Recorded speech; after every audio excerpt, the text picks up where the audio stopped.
Fifth time is the charm. This is pretty awesome. This is our 5th time trying to make a video. All right, what's up, everybody? My name is Sean. I'm Andy. And we are a couple of the guys that are part of the Fellowship of the Brewery, which is not fully complete yet, but we digress.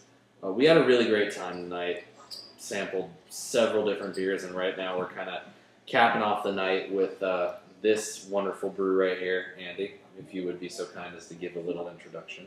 This is the Stone 15th anniversary Escondidian. Black Imperial Black IPA. Yes, it's very, very delicious. This is like the 3rd time we've had it too. Yeah, not just on film either. I mean, we mean in general. Yeah, I have a 2-liter growler of this, which we actually got the night of the brewer's reception. We were very fortunate to be able to go down. That's the souvenir glass. Got these pretty cool little glasses from heading over there. Yes, indeed. We were able to sample a lot of great beers, of which this was one. And I thought, what better way to celebrate 15 years to Stone than to get a big old growler fill of it. So, cheers to you, Stone. Happy 15 years. Cheers. We love your beers, and we love your brewery and your bistro. And cheers to beer. Here's to 15 more. Yes, indeed. And I'm out. But I digress. So we had a really great night tonight. I would say so. We kind of delved into some things, some favorites, and a few new things as well. We started off the night with some sours, which how long ago was it that we found out that sour beer existed? First time we actually found out was actually probably about a month ago. We went to the brewery in Orange, and that was the first time we had ever heard of a sour beer, let alone tried one. Yeah, the Hot and Raw, which was a very nice, very accessible. I believe it was a tart wheat, is what they described it as. But it was very nice. It was kind of like tasting a. I likened it to. You remember Warheads? Yeah. It was kind of like tasting one of those lemon Warheads that you had already sucked all the extreme sour off of. But it was really nice, really accessible. Yeah, it was really nice. You know, it was surprisingly refreshing for being something as tart and sour as it was. It was pretty good. Indeed. But we wanted to explore a little bit more what the actual beer umbrella of sour beers was. So we got the Folie, which is made by New Belgium Brewing, Fort Collins, Colorado. They're the makers of Fat Tire. Good stuff. If you haven't tried Fat Tire yet, I recommend it. If you're not really too big into the hop scene, I find that was my entryway into it. It's got subtle hints of hops and it kind of eases you in. You can work from there. And my only question is, if you haven't tried Fat Tire, why? Yeah, really? It's everywhere. Yeah. And then we also tried the Supplication by Russian River. The infamous Russian River. Infamous Russian River. We're both pretty big fans of Russian River. Russian River is amazing. They do very great things. We have yet to be disappointed. Along with a lot of the other craft beers that we've tried, we really have yet to be disappointed in any way or our hopes shot. We have the great fortune of being located in Southern California, and myself living in South Orange County, Andy living in South LA County, very close to me. We're about, like half an hour away from each other. And we have the great fortune of being able to go down to North San Diego County to experience a lot of the great brews that you can find there, from the bigger craft guys like Stone to the smaller guys like Lost Abbey and Port, Iron Fist, Green Flash, Pizza Port is another great one. It's a great community to be interested in beer in. Yeah. Right now they seem to be just booming with craft beer and just great beer. IPAs world round, it really seems like, it's great stuff. But we go off topic. Indeed. Let's get back to the sours. Okay. La Folie. La Folie was a really great beer, very deep, amber in color, very little head on it, which was kind of interesting. You could agitate it to get more, but yeah. It didn't linger very long. Mm-hmm. The Hot and Raw, which the first time which we had, was pretty heady, pretty thick in carbonation, it seemed like. Then again, we had that one on tap, tap bottle, whatever. The debate. Yeah, the debate continues. It was very good. A really big experience for the palate. I immediately caught sours as soon as it hit my tongue. The palate was just it was very reeking of apparent. sours. It was very apparent, almost as if it wasn't just so much when it hit your tongue. It was like as soon as it came towards your lips, you got that sourness, and it lingered for quite a bit. Yeah.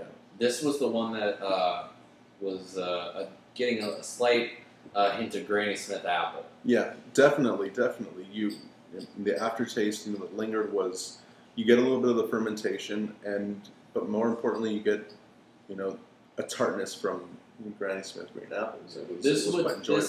Of the two sours that we tried tonight, this is definitely the one that we felt more emphasized what the taste of a sour beer would be like. Yeah, it was really nice. Pretty easy on the palate. Just a really enjoyable beer. I found it kind of refreshing. I liked the experience of drinking it. It was something different. Definitely. I should mention before we stop that sour beers are definitely an acquired taste, much like beer is when you first start out. So ease into it. Don't drink a lot of it. This is a really great example of what a sour beer is. I would recommend definitely getting that bottle and sharing it with some friends. Absolutely. I would not recommend you try and drink all of that. Yeah. That pretty much just about covered that. So the next thing that we sampled... I'd like to interject for just 1 second. Ahead. The reason we actually stopped the last video, if you watched the last one and you're coming on to the next one, is we've had this terrible, terrible luck of after about the 7 or 8 minute mark, the video just crashing. We lost so much material just to us sitting around talking about beer. But we digress. We digress. This is our phrase. The second sour that we tried tonight was Supplication, made by the almighty Vinny Chirluzzo up at Russian River in Sonoma County in wine country.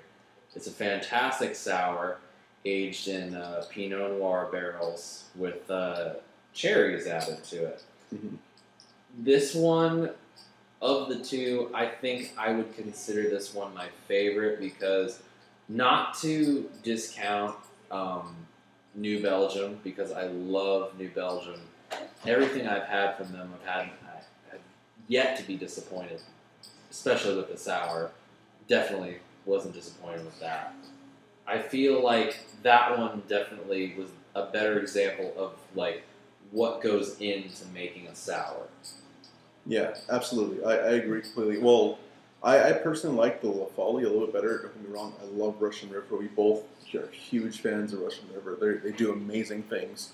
But for being inexperienced in the style of sour beer as I am, the Folie was a little bit easier on the palate, a little bit more enjoyable for the experience per se. But you can definitely appreciate all the effort that was put into making the Supplication.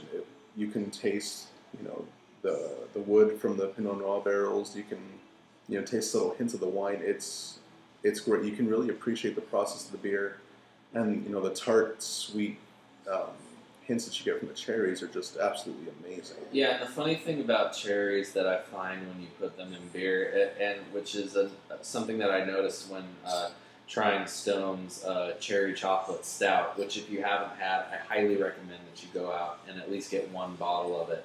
You can find it. Yeah, if you can find it. It's getting pretty hard to find. People have this misconception about cherry. I think that comes from a lot of the cherry candies that you find. People are very used to artificial cherry flavor. We get this overly sweet character to the cherry, cherry Slurpees, if you've ever had one from 7-Eleven. Shirley Temples. Yeah, Shirley Temples, maraschino cherries. We have this conception of what this misconception, I should say, of what a cherry is supposed to taste like. And really, if you have a really nice fresh cherry, it doesn't taste like that. So the cherries that I'm getting in this are very much those natural cherry flavors, uh, sweet yet tart. Um, but overall, I mean, you're definitely kind of hit the nail on the nose. Definitely getting a lot of the characters from the Pinot Noir barrels.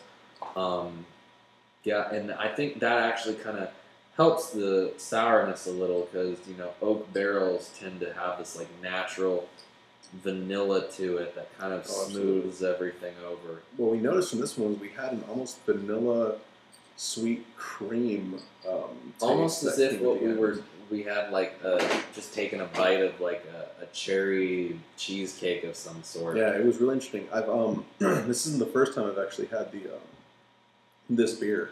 I had it before from a different batch. I want to say mine was 003. This is 007.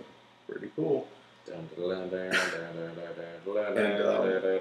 from the batch that I had, the head on the beer, the carbonation was a lot heavier, and I could have left the room and come back, and the carbonation would have still been there.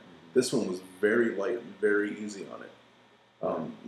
Like that, probably just varies from batch to batch. No two beers are going to be able to the same.